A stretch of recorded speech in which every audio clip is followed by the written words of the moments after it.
Zion Williamson would be better than Michael Jordan. Sports media is filled with these absolute statements that age like milk.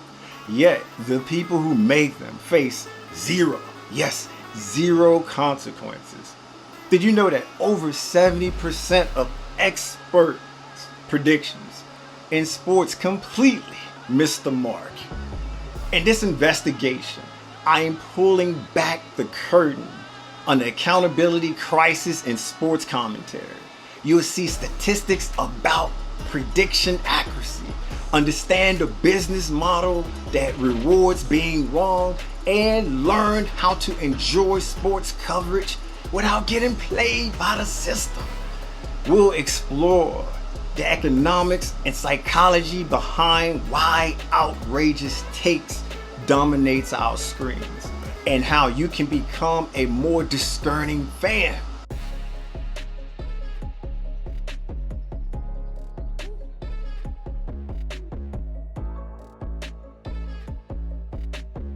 The business model of being wrong.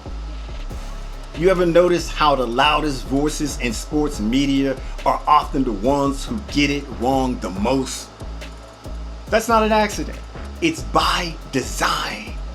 I repeat, it's by design. I've been in this business long enough to see behind the curtain.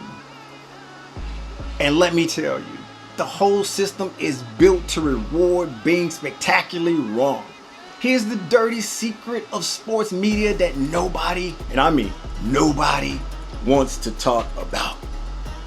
The whole system operates like a casino where the biggest payouts goes to the riskiest bets. TV networks and social media platforms care about engagement numbers and advertising dollars. Period. Full stop. That's the game. Think about it. Think about it. Which segment is going to get more attention? Some analysts calmly explaining statistical probabilities, or Stephen A. Smith screaming that LeBron is washed? Networks put these hot take machines on air deliberately. They want reaction, not accuracy. Behind the scenes, executives track which segments generate the most tweets, angry Facebook comments, and YouTube clips. They don't pull up spreadsheets showing prediction accuracy rates. Those engagement metrics are the currency that actually matters in their meetings. The economics are brutally simple. A wild prediction that gets 2 million views but turns out wrong makes the network more money than a thoughtful, nuanced prediction that tens of thousands of people watched, even if it was just spot on. Being wrong loudly pays the bills. Dollar bill, y'all. While being right quietly gets you fired, or gets you the sack and gets you fired. You pick, you choose. Look at who's getting those multi-million-dollar contracts. It's not measured voices who carefully analyze the game and acknowledge uncertainty. No. It's the personalities creating viral moments with their outrageous takes. The career paths in this industry rewards those who can generate the most buzz regardless of their accuracy record. What's truly telling, many networks don't even have systems to track how accurate their own air talent actually is. I heard from insiders that they literally don't care enough to measure it. Accuracy doesn't sell ad space for razor companies or beer brands, so why would they bother? Remember that commentator who guaranteed the Browns winning the Super Bowl 3 years or something like that and doubled down weeks and weeks after that spectacularly wrong prediction? Yeah, I know, right? He didn't get demoted. Nah, he got a primetime show and a contract extension because those clips went viral. His catchphrase ended up on t-shirts. This pattern repeats across the industry. Being wrong dramatically becomes a career boosting opportunity. This uncomfortable truth drives the entire business model. If sports commentators suddenly started being measured and accurate, ratings would tank and revenue would plummet. The system depends on manufactured certainty about inherently uncertain events. When Skip Bayless makes his 500th or 50,000 or 50th million wrong prediction about LeBron James, he was succeeding at his job, generating attention, controversy, and engagement. The prediction itself, it was just a vehicle for the real product. Your emotional reaction. The networks understand something fundamental about human psychology. We're drawn to confidence like moths to a flame, especially when that confidence is completely unfounded. A wrong prediction delivered with absolute certainty will always get more attention than a right prediction delivered with the appropriate nuance. The psychology that keeps us hooked. The absolute certainty commentators project isn't just a performance technique. It's an actual hacking your brain's hardwiring. Our minds are literally programmed to trust confident voices. Even when all evidence suggests, you shouldn't. It's wild, right? The same sports analysts who confidently declared your team definitely will win the championship. Side note. They didn't even make the playoffs.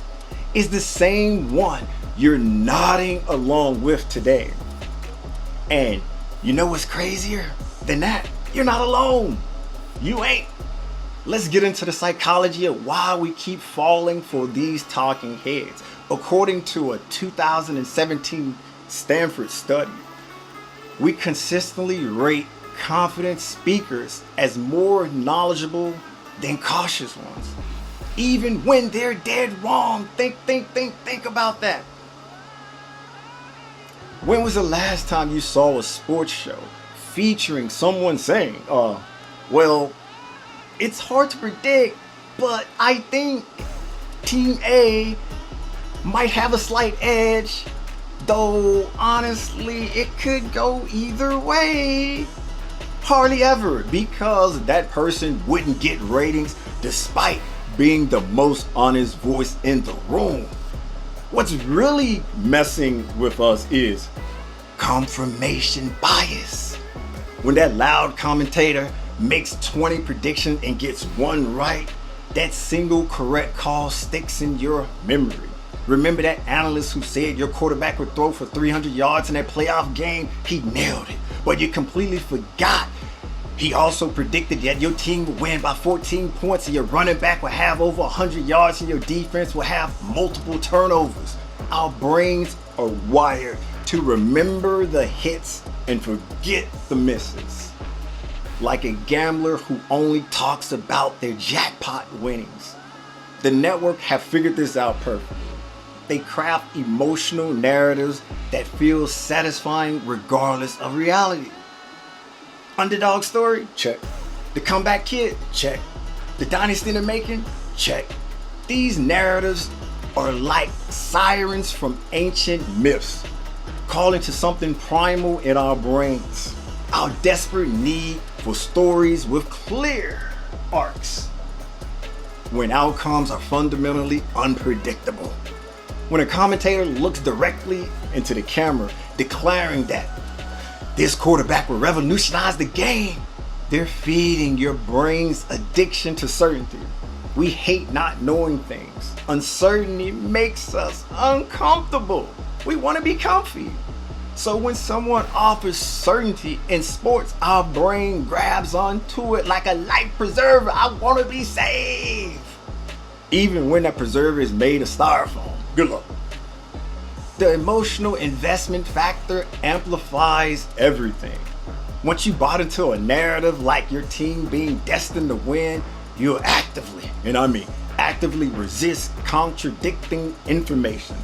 The commentator who agrees with your hopes brilliant.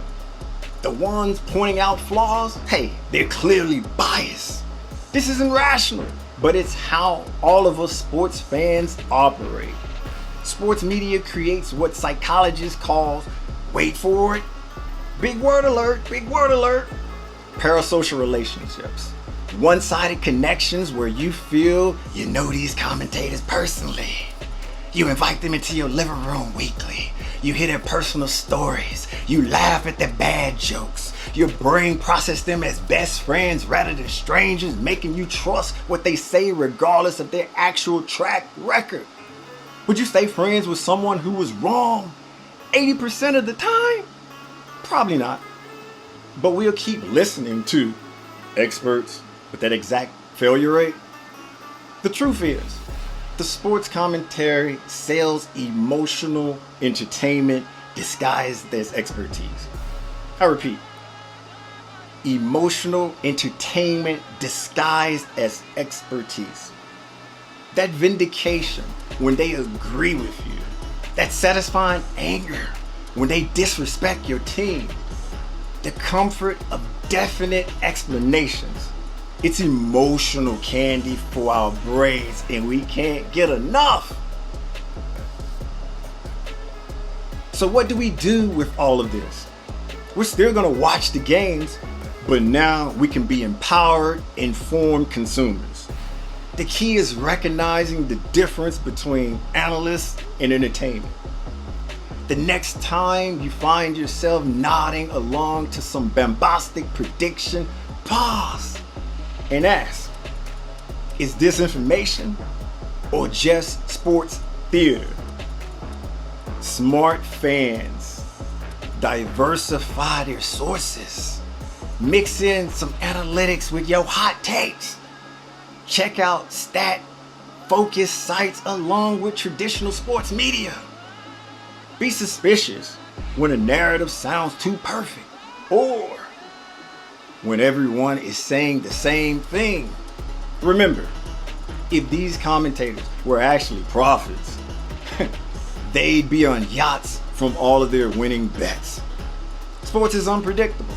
That's exactly why we watch and why we should enjoy the show while keeping our critical thinking intact.